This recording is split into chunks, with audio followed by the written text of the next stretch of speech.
Good afternoon, everyone. Jim here with you again for our next episode of the Covidevotional. Now, I've been asked on occasion if there was any purpose in Israel being forced to wander in the wilderness for 40 years beyond God's punishment for the nation's sin in response to the whole golden calf incident. I believe the simple answer is yes. In fact, I would argue that Israel's wandering in the wilderness had more to do with preparation than it ever had to do with punishment. They had spent 400 years in bondage, where they had been beaten and berated, stripped of any lingering vestiges of dignity. They were a broken people seeking deliverance, and when deliverance came, they really didn't know how to handle it very well. God had set them free to live free, but it was a totally new dynamic for them, one that was utterly foreign to anything that they had ever experienced, which is one of the primary reasons why they struggled to such an extreme in the early days of that freedom. They were unified in their misery, they were unified in their longing for freedom, but they were far from a spiritually unified and cohesive nation. Centuries of struggle and strife had jaded them and had made them cynical and apathetic. And before we're tempted to say that we would somehow respond differently, let me ask you this. How's your attitude going after 2.5 months of social distancing and sheltering at home? I'll be the first to admit there are times that mine has been far from praiseworthy. So I don't know about the rest of you, but I think I'm going to refrain from playing Monday morning quarterback on the actions of the children of Israel as they're wandering in the wilderness. As Israel made its way across the desert, God was at work in them and through them, even if they didn't necessarily notice it at the time. He was forging them into a nation in the crucible of heat and struggle. He was molding them, preparing them to conquer and possess a land that was fortified and formidable. Such molding takes time. I can only imagine the disastrous outcome that would have befallen Israel had they proceeded directly from Egypt to the walls of Jericho. In their physically and spiritually weakened state, chances are they wouldn't have stood a chance.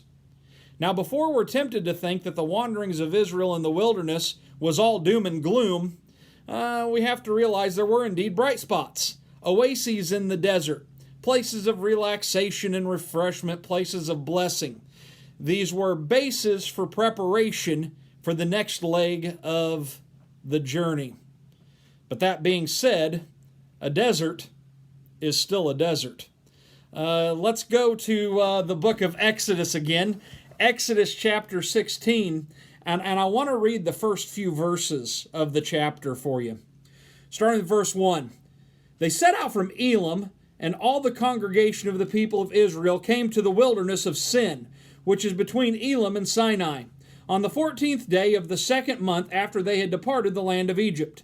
And the whole congregation of the people grumbled against Moses and Aaron in the wilderness. And the people of Israel said to them, What that we had died by the hand of the Lord in the land of Egypt, when we sat by meat pots and ate bread to the full. For you have brought us out into the wilderness to kill this whole assembly with hunger. Now, I don't know about you, but I feel a fairly melodramatic undertone to that text. Israel in its "oh, woe is me" mindset. The crazy thing is, though, that God was about to do something at that very moment that was going to blow them away. He was getting ready to work one of the greatest miracles that we read about in the entire book of Exodus. But before we get to that miracle, we need to look at the location where they currently find themselves. The desert or the wilderness of Sin. S-I-N. Sin. Now, the Hebrew word for this location isn't the word that would commonly be used for sin, that we would use, that being missing the mark or rebellion against God. This word actually means wilderness of clay. This is the place where the master potter is going to mold the children of Israel. This is the place where slaves will become sons, and those sons will become soldiers. Here God will mold this scattered mass of humanity into a mighty army. Only the trials of such a crucible could ever turn the children of Israel into a united fighting force. Don't believe me on this one?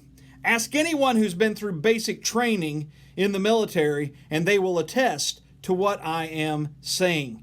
To take a scattered group of people and mold them into a singular force takes time and it takes effort, and it is something that isn't easy to do. Because if it was easy to do, well, everybody would do it.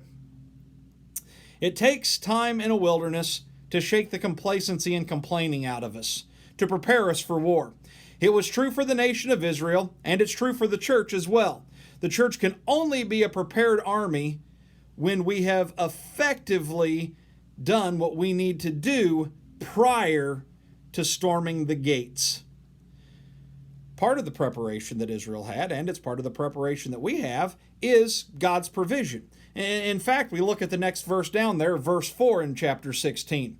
Then the Lord said to Moses, Behold, I'm about to rain bread from heaven for you, and the people shall go out and gather a day's portion every day, that I may test them whether they will walk in my law or not. So here you have God's provision, but with the caveat, not only is this my provision, but this is my test for you to see if you will do what I am asking you to do.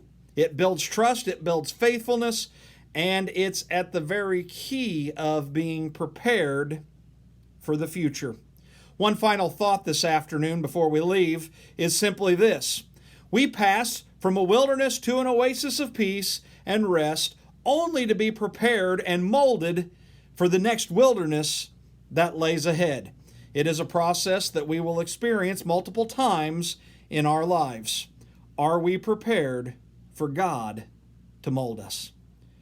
Until next time, guys, remember God loves you, and I love you too. We'll talk to you later.